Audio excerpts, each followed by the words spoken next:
Fast food کا نام تو سنا ہوگا، کھاتے بھی ہوں گے، لیکن اس کے معیار کے متعلق آپ کیا جانتے ہیں؟ ہم بیان کر رہے ہیں چوک چوراہوں پہ بکنے والے فاسٹ فوڈ کی۔ ہم نے مشاہدہ کیا، ایک چوک چوراہے پہ گئے جہاں مسافروں کا رش تھا، وہاں پہ ہم نے پکوڑے آرڈر کیے۔ پکوڑے ہمیں 150 روپے پاؤ ملے، یعنی کہ 600 روپے کلو۔ تو آئیے ہم معیار کی بات کرتے ہیں۔ معیار یہ تھا کہ اس نے تول نہیں کیا، ہمارے سامنے رکھ دیے۔ جب ہم کھانے لگے تو وہ آلو تھے اور آلو کے اوپر لگا ہوا آٹا۔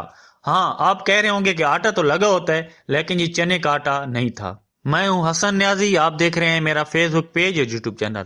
تو آج میں ایک حقیقت سے پردہ اٹھانے جا رہا ہوں، تو میرے ساتھ جڑے رہیے۔ ایسی جگہوں پہ اکثر ریٹرن گاہک نہیں ہوتے، یعنی کہ گاہک لوٹ کے نہیں آتا، کیونکہ کوئی کدھر کا مسافر ہوتا ہے، کسی نے کدھر جانا ہوتا ہے، تو اس لیے یہاں پہ ریٹ اور معیار کا خیال نہیں رکھا جاتا۔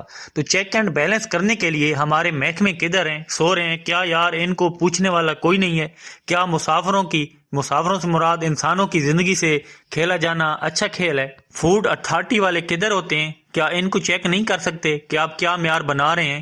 ہاں، یہ صاف ستھرا تو ہوتا ہے، لیکن اس معیار کا نہیں ہوتا، لیکن ریٹ بہت زیادہ ہائی ہوتے ہیں۔ مسافر بیچارے مجبور ہوتے ہیں۔ یہ دیکھو چپک گئے ایک دوسرے سے۔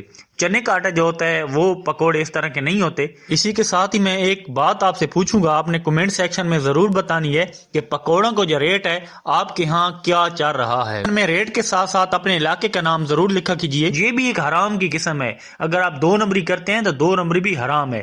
آپ ایسا کریں کہ 2 نمبری نہ کریں، انسانوں کی صحت کے ساتھ نہ کھیلیں۔ اگر آپ کا تجربہ پبلک ٹرانسپورٹ میں سفر کرنے کا ہوا ہوگا، جیسے ہی گاڑی رکتی ہے یہ سب بھاگ کے آ جاتے ہیں، تو آپ معیار ضرور چیک کیا کیجئے۔ سارے جو ملبہ میں نے اداروں پہ ڈالا ہے، تو اداروں کی بھی ساری ذمہ داری نہیں ہے۔ اگر آپ اور میں یہ چیزیں خرید کے نہیں کھائیں گے تو یہ ضرور معیار کا خیال رکھیں گے، تاکہ ان کا بھی نقصان نہ ہو اور انسانی صحت کا بھی نقصان نہ ہو۔